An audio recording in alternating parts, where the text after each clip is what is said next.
आज हम श्रीमद् भागवत गीता के 12वें अध्याय का संस्कृत से हिंदी रूपांतरण करेंगे। ओम नमो भगवते वासुदेवाय। इस 12वें अध्याय में अनेक प्रकार के साधनों सहित भगवान की भक्ति का वर्णन करके भगवत भक्तों के लक्षण बतलाए गए हैं। इसका उपक्रम और उपसंहार भगवान की भक्ति में ही हुआ है। केवल 3 श्लोकों में ज्ञान के साधन का वर्णन किया गया है, वह भी भगवत भक्ति और ज्ञान योग की परस्पर तुलना करने के लिए किया गया है। अतएव इसी अध्याय का नाम भक्ति योग रखा गया है। इस अध्याय के पहले श्लोक में सगुण, साकार, निर्गुण, निराकार के उपासकों में कौन श्रेष्ठ है और जानने के लिए अर्जुन का प्रश्न क्या है। दूसरे में अर्जुन के प्रश्न का उत्तर देते हुए भगवान ने सगुण साकार के उपासकों को युक्तितम श्रेष्ठ बतलाया है। तीसरे चौथवें निगुण निराकार परमात्मा के विश्लेषणों का वर्णन करके उनकी उपासना का फल भी भगवत प्राप्ति ही बतलाया गया है। और 5वें देहाभिमानी मनुष्यों के लिए निराकार की उपासना बहुत कठिन बतलाई गई है। 6ठे और 7वें भगवान ने ये कहा है कि सब कर्मों को मुझको अर्पण करके अनन्य भाव से निरंतर मुझ सगुण परमेश्वर का चिंतन करने वाले भक्तों का उद्धार स्वयं मैं करता हूँ। 8वें में भगवान ने अर्जुन को मन बुद्धि अपने में अर्पण करने के लिए आज्ञा दी है और उसका फल अपनी प्राप्ति बतलाया है। तदंतर 9वें अध्याय तक उपयुक्त साधन न कर सकने पर अभ्यास योग का साधन करने के लिए उसमें भी असमर्थ होने पर भगवदार्थ कर्म करने के लिए और उसमें भी असमर्थ होने पर समस्त कर्मों का फल त्याग करने के लिए क्रमशः कहा गया है। 12वें कर्म फल त्याग को सर्वश्रेष्ठ बतलाकर उसका फल तत्काल ही शांति की प्राप्ति होना बतलाया गया है। तत्पश्चात 13वें से 19वें तक भगवान ने अपने प्रिय ज्ञानी महात्मा भक्तों के लक्षण बतलाए हैं और बतलाया है कि तत्पश्चात 13वें से 19वें तक भगवान ने अपने प्रिय ज्ञानी महात्मा भक्तों के लक्षण बतलाए हैं और 19वें उस ज्ञानी महात्मा भक्तों के लक्षणों को आदर्श मानकर श्रद्धा पूर्वक वैसा ही साधन करने वाले भक्तों को अत्यंत प्रिय बतलाया है। दूसरे अध्याय से लेकर 6ठे अध्याय तक भगवान ने जगह जगह निर्गुण ब्रह्मा की, सगुण साकार परमेश्वर की उपासना की प्रशंसा की है। 7वें अध्याय से 11वें अध्याय तक तो विशेष रूप से सगुण साकार भगवान की उपासना का महत्व दिखलाया गया है। इसी के साथ 5वें अध्याय में 17वें 26वें श्लोक तक, 6ठे अध्याय में 24वें से 19वें श्लोक तक, 8वें अध्याय में 11वें से 13वें श्लोक तक तथा इसके सिवा और भी कितनी ही जगह निर्गुण निराकारी उपासना का महत्व भी दिखलाया गया है। आखिर 11वें अध्याय के अंत में सगुण साकार भगवान की अनन्य भक्ति का फल भगवत प्राप्ति बतलाकर मत कर्म कृत से आरंभ होने वाले इस अंतिम श्लोक में सगुण साकार स्वरूप भगवान के भक्त की विशेष रूप से बड़ाई की गई है। इस पर अर्जुन के मन में ये जिज्ञासा हुई कि निर्गुण निराकार ब्रह्मा की और सगुण साकार भगवान की उपासना करने वाले दोनों प्रकार के उपासकों में उत्तम उपासक कौन है।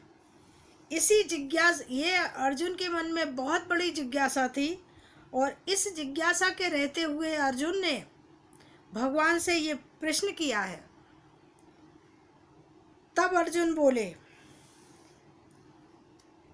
बोलते हैं, उनसे क्वेश्चन कर रहे हैं कि जो अनन्य प्रेमी भक्तजन पूर्वोक्त प्रकार से निरंतर आपके भजन ध्यान में लगे रहकर आप सगुण रूप परमेश्वर को और दूसरे जो केवल अविनाशी सच्चिदानंद घन निराकार ब्रह्मा को ही अति श्रेष्ठ भाव से भजते हैं, उन दोनों प्रकार के उपासकों में अति उत्तम योग वेत्ता कौन है?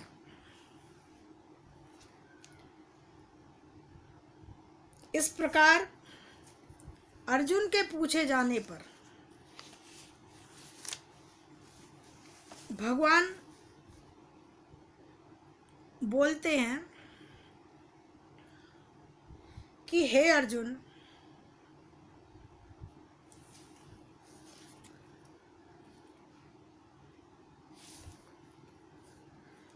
जो अनन्य प्रेमी भक्तजन पूर्वोक्त प्रकार से निरंतर आपके भजन ध्यान में लगे रहकर आप सगुण परमेश्वर को और दूसरे जो केवल अविनाशी सच्चिदानंद घन निराकार परब्रह्मा अति श्रेष्ठ भाव से भजते हैं, उन दोनों प्रकार के उपासकों में अति उत्तम योग वेत्ता कौन है?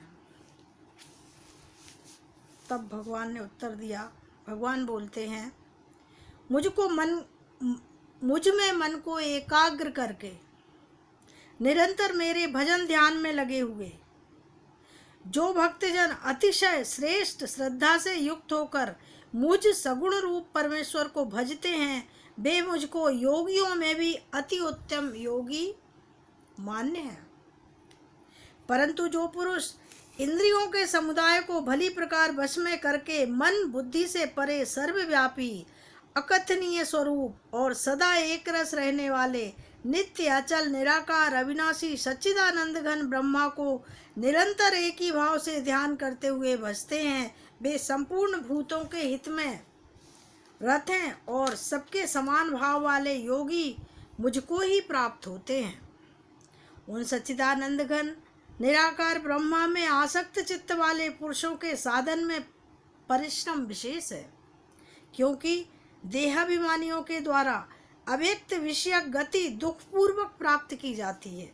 परंतु जो मेरे परायण रहने वाले भक्तजन संपूर्ण कर्मों को मुझ में अर्पण करके मुझे सगुण स्वरूप परमेश्वर को ही अनन्य भक्ति योग से निरंतर चिंतन करते हुए भजते हैं, हे अर्जुन, उन मुझ में चित्त लगाने वाले प्रेमी भक्तों में शीघ्र ही मृत्यु रूप संसार समुद्र से उद्धार करने वाला हूँ।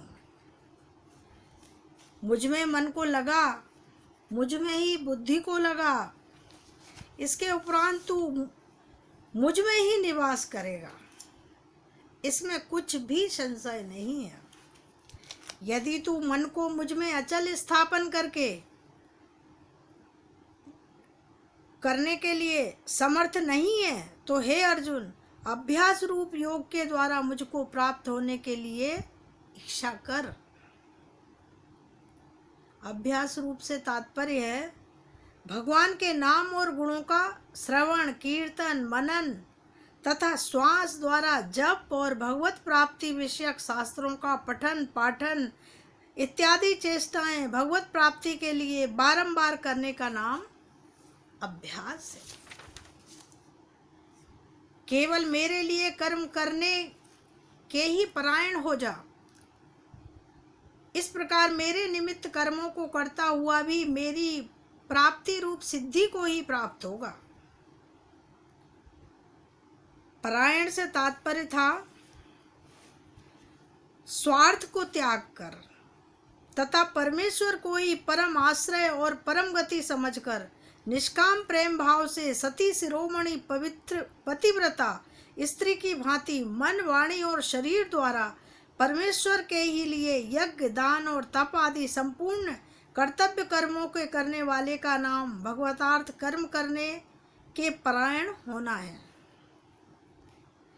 मर्म को न जानकर किए हुए अभ्यास से ज्ञान श्रेष्ठ है। ज्ञान से मुझ परमेश्वर के स्वरूप का ध्यान श्रेष्ठ है और ध्यान से भी सब कर्मों को फल का त्याग श्रेष्ठ है, क्योंकि त्याग से तत्काल ही परम शांति होती है। त्याग का तात्पर्य है केवल भगवतार्थ कर्म करने वाले पुरुष का भगवान से प्रेम और श्रद्धा तथा भगवान का चिंतन भी बना रहता है, इसलिए ध्यान से कर्म फल का त्याग श्रेष्ठ कहा गया है।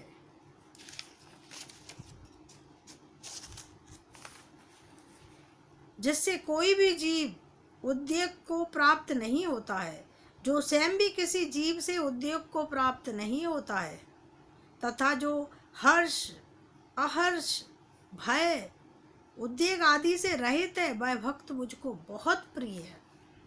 जो पुरुष आकांक्षा से रहित, बाहर भीतर से शुद्ध, चतुर, पक्षपात से रहित और दुखों से छूटा हुआ है, वह सब आरंभों का त्यागी मेरा भक्त मुझको बहुत प्रिय है। जो ना कभी हर्षित होता है, ना द्वेष करता है, ना शोक करता है और ना कोई कामना ही करता है, तथा जो शुभ और अशुभ संपूर्ण कर्मों का त्यागी है, वह भक्ति युक्त पुरुष मुझको बहुत प्रिय है। जो शत्रु मित्र में और मान अपमान में सम है, तथा सर्दी गर्मी, सुख दुख आदि द्वंद्वों में सम है और आसक्ति से रहित है। जो निंदा स्थिति को समान समझने वाला, मननशील और जिस किसी प्रकार से भी शरीर का निर्वाह होने से सदा ही संतुष्ट है और रहने के स्थान में ममता और आसक्ति से रहित है, वह स्थिर बुद्धि भक्तिमान पुरुष मुझको बहुत प्रिय है।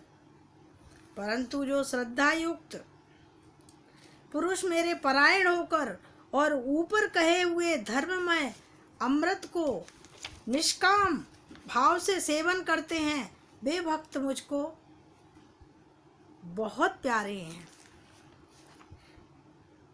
श्रद्धा युक्त से तात्पर्य था वेद, शास्त्र, महात्मा और गुरुजनों तथा परमेश्वर के वचनों के प्रत्यक्ष के सदृश विश्वास का नाम श्रद्धा है।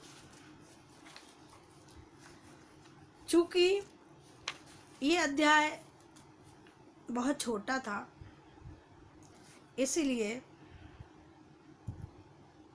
हम अध्याय 13, त्रयोदश अध्याय, इसको भी समाहित करते हैं।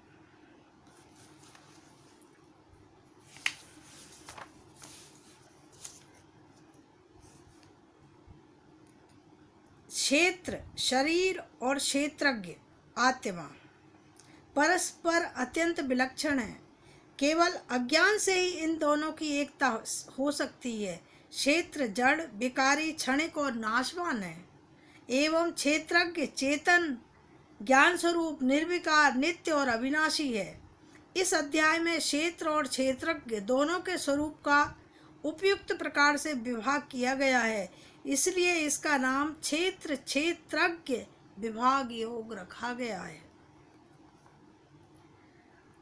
इस अध्याय के पहले श्लोक में क्षेत्र, शरीर, क्षेत्रज्ञ आत्मा का लक्षण बतलाया गया है। दूसरे में परमात्मा के साथ आत्मा की एकता का प्रतिपालन करके क्षेत्र क्षेत्रज्ञ के ज्ञान को ही ज्ञान बताया गया है। तीसरे में विकार रहित क्षेत्र के स्वरूप, स्वभाव आदि का एवं प्रभाव रहित क्षेत्रज्ञ के स्वरूप का वर्णन करने की प्रतिज्ञा करके चौथे में ऋषि, वेद और ब्रह्म सूत्र का प्रमाण देते हुए पांचवें और छठे में विकारों सहित क्षेत्र का स्वरूप बतलाया गया है। 7वें से 11वें तक तत्व ज्ञान की प्राप्ति में साधन होने के कारण जिसका नाम ज्ञान रखा गया है, ऐसे अमानित्व आदि 20 सात्विक भावों और आचरणों का वर्णन किया गया है। तदंतर 12वें 17वें तक ज्ञान के द्वारा जानने योग्य परमात्मा के स्वरूप का वर्णन करके 18वें में अब तक के प्रतिपादित विषयों का नाम बतलाकर इस प्रकरण को जानने का फल परमात्मा के स्वरूप की प्राप्ति बतलाया गया है। इसके बाद प्रकृति और पुरुष के नाम से प्रकरण आरंभ करके 29वें से 21वें तक प्रकृति के स्वरूप और कार्य का तथा क्षेत्रज्ञ के स्वरूप का वर्णन किया गया है। 22वें में परमात्मा और आत्मा की एकता का प्रतिपादन करके 23वें में गुणों के सहित प्रकृति को और पुरुष को जानने का फल बतलाकर 24वें और 25वें में परमात्मा साक्षात्कार के विभिन्न उपायों का वर्णन किया गया है। 26वें में क्षेत्र क्षेत्रज्ञ के संयोग से समस्त चराचर प्राणियों की उत्पत्ति बतलाकर 27वें से 30वें तक परमात्मा समभाव से स्थित अविनाशी और अकर्ता हैं तथा जितने भी कर्म होते हैं सब प्रकृति के द्वारा ही किए जाते हैं तथा सब कुछ परमात्मा तत्व से ही विस्तृत और उसी में स्थित है। इस प्रकार समझने का महत्व और साथ ही उसका फल भी बतलाया गया है। 21वें से 34वें तक आत्मा के प्रभाव को समझाते हुए उसके अकर्तापन का और निर्लेपता का दृष्टांतों द्वारा निरूपण करके अंत में 34वें श्लोक में क्षेत्र और क्षेत्रज्ञ के विभाग को जानने का फल परमात्मा की प्राप्ति बतलाकर इस अध्याय का उपसंहार किया गया है।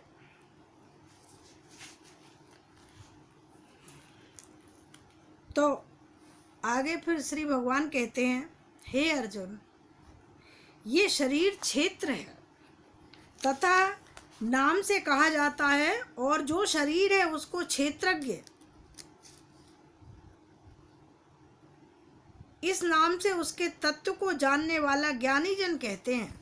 हे अर्जुन, तू सब क्षेत्रों में क्षेत्रज्ञ अर्थात जीवात्मा भी मुझे ही जान और क्षेत्रज्ञ के अर्थात विकार सहित प्रकृति का और पुरुष का जो तत्व से जानना है वह ज्ञान है, ऐसा मेरा मत है। वह क्षेत्र जो और जैसा है तथा जिन विकारों वाला है और जिस जिस कारण से हुआ है तथा क्षेत्रज्ञ भी जो और जिस प्रभाव वाला है, यह सब संक्षेप में मुझसे सुन। वह क्षेत्र और क्षेत्रज्ञ का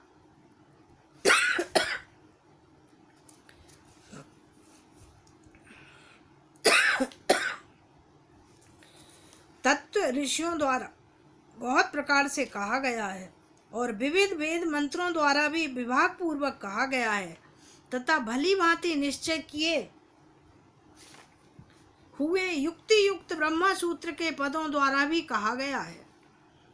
5 महाभूत अहंकार, बुद्धि और मूल प्रकृति भी तथा 10 इंद्रियां, 1 मन और 5 इंद्रियों के विषय अर्थात शब्द, स्पर्श, रूप, रस और गंध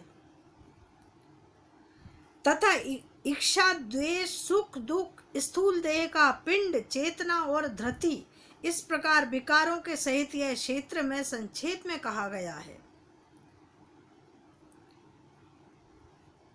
चेतना मतलब शरीर और अंतःकरण की एक प्रकार की चेतन शक्ति। श्रेष्ठता के अभिमान का प्रभाव, दंभाचरण का अभाव, किसी भी प्राणी को किसी प्रकार भी ना सताना, क्षमा भाव, मन वाणी आदि की सरलता, श्रद्धा भक्ति सहित गुरुओं की सेवा, बाहरी भीतर की शुद्धि, अंतःकरण की स्थिरता और मन इंद्रियों सहित शरीर का निग्रह।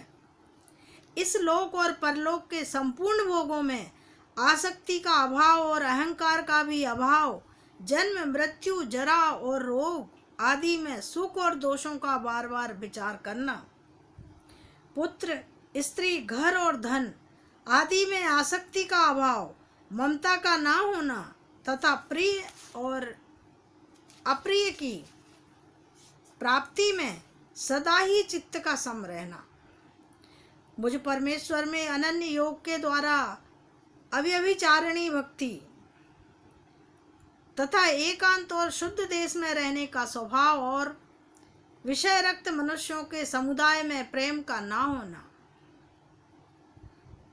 भक्ति से तात्पर्य है केवल एक सर्वशक्तिमान परमेश्वर को ही अपना स्वामी मानते हुए स्वार्थ और अभिमान का त्याग करके श्रद्धा और भाव के सहित परम प्रेम से भगवान का निरंतर चिंतन करना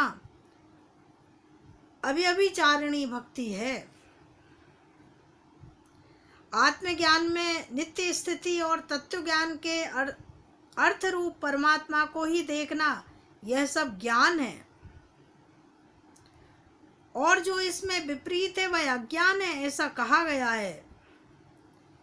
अज्ञान से तात्पर्य है ऊपर कहे हुए ज्ञान के साधनों से विपरीत जो मान, दंभ, हिंसा आदि वे अज्ञान की वृद्धि में हेतु होने से अज्ञान नाम से जाने जाते हैं। जो जानने योग्य है तथा जिसको जानकर मनुष्य परमानंद को प्राप्त होता है, उसको भली भांति कहूँगा। वह अनादि वाला परब्रह्मा ना सत ही कहा जाता है और ना असत ही कहा जाता है। वह सब और हाथ पैर वाला, सब ओर से नेत्र सिर और मुख वाला तथा सब और कान वाला, क्योंकि वह संसार में सबको व्याप्त करने के लिए स्थित है। इसका मतलब आकाश जिस प्रकार वायु, अग्नि, जल और पृथ्वी का कारण रूप होने से उनको व्याप्त करने में स्थित है, वैसे ही परमात्मा भी सबका कारण रूप होने से संपूर्ण चराचर जगत में व्याप्त करके स्थित है।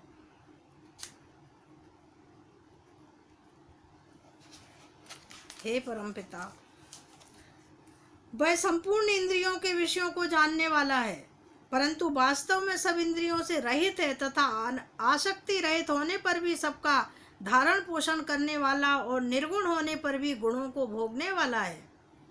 वह चराचर सब भूतों के बाहर भीतर परिपूर्ण है। वह चर अचर भी है और वह सूक्ष्म होने से अविज्ञेय है तथा अति समीप में और दूर में भी स्थित वही है।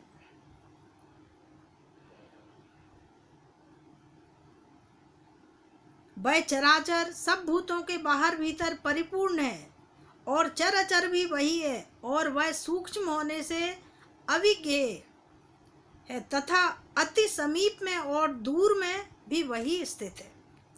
अविज्ञेय से तात्पर्य जैसे सूर्य की किरणों में स्थित हुआ जल सूक्ष्म होने से साधारण मनुष्यों के जानने में नहीं आता, वैसे ही सर्वव्यापी परमात्मा भी सूक्ष्म होने से साधारण मनुष्यों के जानने में नहीं आता है। समीप से तात्पर्य है वह परमात्मा सर्वत्र परिपूर्ण और सबका आत्मा होने से बहुत पास है, यानी बहुत समीप है।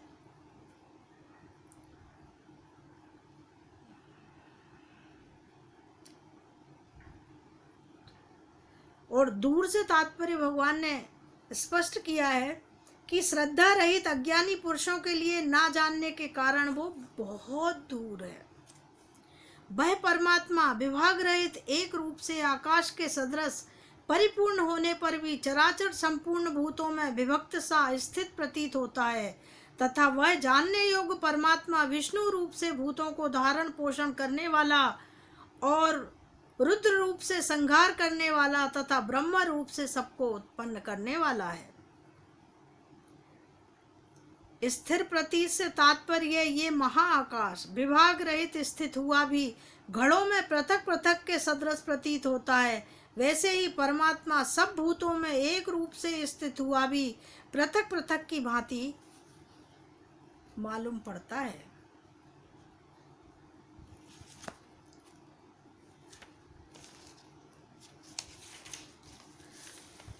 इस प्रकार क्षेत्र तथा ज्ञान और जानने योग्य परमात्मा का स्वरूप संक्षेप में कहा गया है।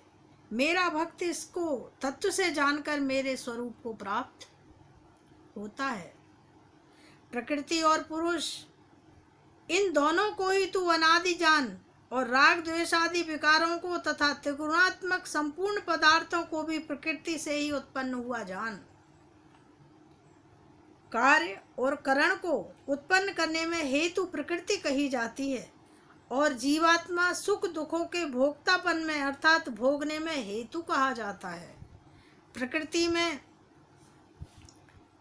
स्थिति पुरुष प्रकृति से उत्पन्न त्रिगुणात्मक पदार्थों को भोगता है और इन गुणों का संग ही इस जीवात्मा की अच्छी बुरी योनियों में जन्म लेने का कारण है। इस देह में स्थित यह आत्मा वास्तव में परमात्मा ही है। वही साक्षी होने से उपद्रष्टा यथार्थ सम्मति देने वाला होने से अनुमत्ता सबका धारण पोषण करने वाला होने से भर्ता जीवन से भोक्ता ब्रह्मा आदि का भी स्वामी होने से महेश्वर और शुद्ध सच्चिदानंद घन होने से परमात्मा ऐसा कहा जाता है। इस प्रकार पुरुष को और गुणों के सहित प्रकृति को जो मनुष्य तत्व से जानता है वह सब प्रकार से कर्तव्य कर्म करता हुआ भी फिर नहीं जन्मता है। उस परमात्मा को कितने ही मनुष्य तो शुद्ध हुई सूक्ष्म बुद्धि से ध्यान के द्वारा हृदय से देखते हैं। अन्य कितने ही ज्ञान योग के द्वारा और दूसरे कितने ही ऐसे हैं जो कर्म योग के द्वारा देखते हैं अर्थात प्राप्त करते हैं। परंतु इनसे दूसरे अर्थात जो मंदबुद्धि वाले पुरुष हैं, वे इस प्रकार ना जानते हुए दूसरों से अर्थात तत्व के जानने वाले पुरुषों से सुनकर ही तदनुसार उपासना करते हैं, और वे श्रवण परायण पुरुष भी मृत्यु रूपी संसार सागर को निसंदेह तर जाते हैं। हे अर्जुन, यावन मात्र जितने भी स्थावर जंगम प्राणी होते हैं, उन सबको तू क्षेत्र और क्षेत्रज्ञ के संयोग से भी उत्पन्न हुआ जान। जो पुरुष नष्ट होते हुए भी सब चराचर भूतों में परमेश्वर को नाश रहित और संभाव से स्थित देखता है, वही यथार्थ देखता है।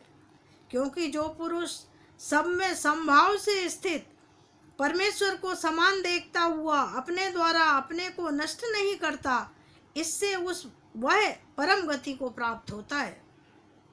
और जो पुरुष संपूर्ण कर्मों को सब प्रकार से प्रकृति के द्वारा ही किए हुए देखता है और आत्मा को अकर्ता देखता है, वही यथार्थ देखता है। जिस क्षण वह पुरुष भूतों के पृथक पृथक भाव को एक परमात्मा में ही स्थित तथा उस परमात्मा से ही संपूर्ण भूतों का विस्तार देखता है, उसी क्षण वह सच्चिदानंद घन ब्रह्मा को प्राप्त हो जाता है। हे अर्जुन, अनादि होने से और निर्गुण होने से वह अविनाशी परमात्मा शरीर में स्थित होने पर भी वास्तव में ना तो कुछ करता है और ना ही लिप्त होता है। जिस प्रकार सर्वत्र व्याप्त आकाश सूक्ष्म होने के कारण लिप्त नहीं होता, वैसे ही देह में सर्वत्र स्थित आत्मा निर्गुण होने के कारण देह के गुणों से लिप्त नहीं होती है। हे अर्जुन, जिस प्रकार एक ही सूर्य इस संपूर्ण ब्रह्मांड को प्रकाशित करता है, उसी प्रकार एक ही आत्मा संपूर्ण क्षेत्र को प्रकाशित करती है। इस प्रकार क्षेत्र और क्षेत्र के भेद को तथा कार्य सहित प्रकृति से युक्त होने को जो पुरुष ज्ञान क्षेत्रों द्वारा तत्व से जानते हैं, वे महात्मा जन परम ब्रह्मा परमात्मा को प्राप्त होते हैं।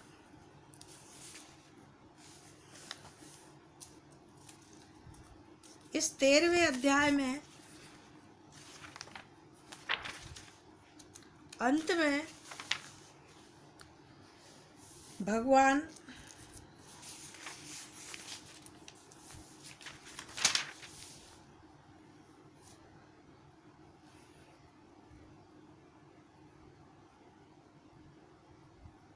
भूत प्रकृति मोक्षम, एक शब्द आया है, भूत प्रकृति मोक्षम का क्या अभिप्राय है और उसको ज्ञान चक्षुओं के द्वारा जानना क्या है। इसका तात्पर्य यहाँ भूत शब्द प्रकृति के कार्य रूप समस्त दृश्य वर्ग का और प्रकृति उसके कारण का वाचक है। अतः कार्य सहित प्रकृति से सर्वथा मुक्त हो जाना ही भूत प्रकृति मोक्ष है।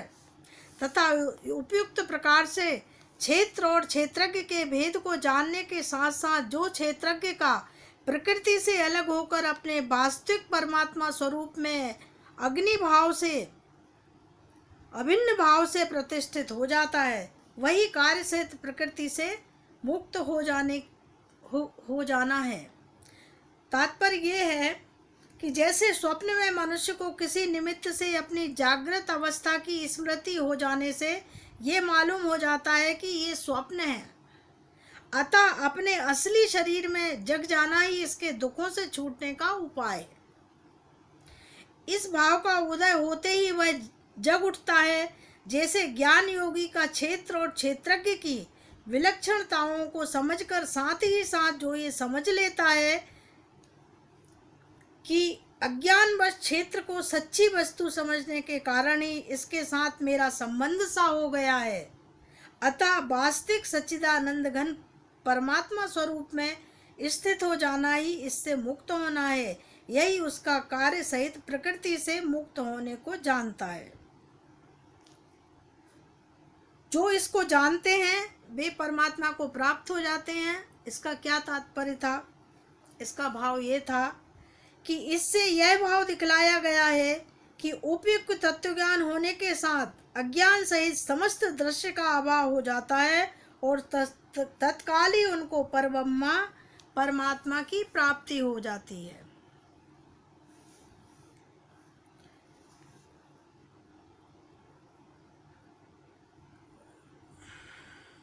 भगवान ने इस प्रकार इस अध्याय का उपसंहार किया है। आज चूंकि अध्याय छोटा था, इस कारण से मैंने 12 और 13 दोनों का विश्लेषण आपके सामने कर दिया है और मैं आपसे अपेक्षा करती हूँ कि आप इसे लाइक करेंगे, शेयर करेंगे, सब्सक्राइब करेंगे और मेरे मनोबल को बढ़ाएंगे। जो त्रुटियां होंगी वो मुझे बताएंगे, क्योंकि मैं पहले हर एपिसोड में ये स्पष्ट कर चुकी हूँ कि मैं कोई पंडित नहीं हूँ।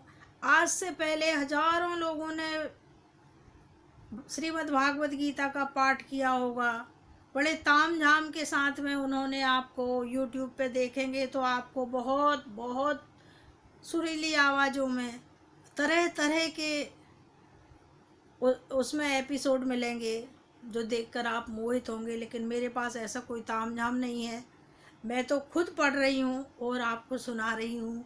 अच्छा लगे या ना लगे, आप अपने कमेंट्स मुझे ज़रूर भेजिएगा ताकि मैं उन सब चीज़ों का विशेष ध्यान रख सकूँ। ओम नमो भगवते वासुदेवाय। जय श्री कृष्णा।